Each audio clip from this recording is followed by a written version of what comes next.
कर्जत ते पळसदरी रेल्वे स्थानकादरम्यान उताराच्या मार्गावरून नियंत्रण सुटलेली मालगाडी प्रचंड वेगात धावल्याची धक्कादायक घटना घडली आहे।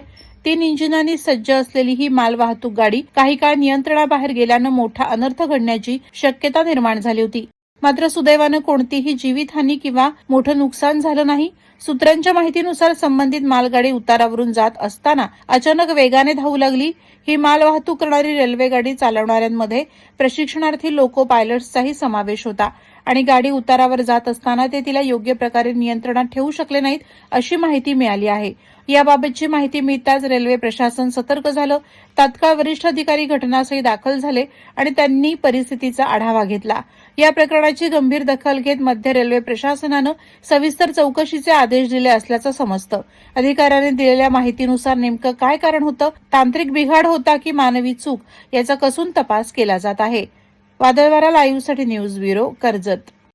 नवी मुंबई व रायगड जिल्ह्यातील ताज्या बातम्या आणि घडामोडींसाठी सबस्क्राईब करा वादळवारा लाईव्ह चॅनल आणि दाबा बेल आयकॉन।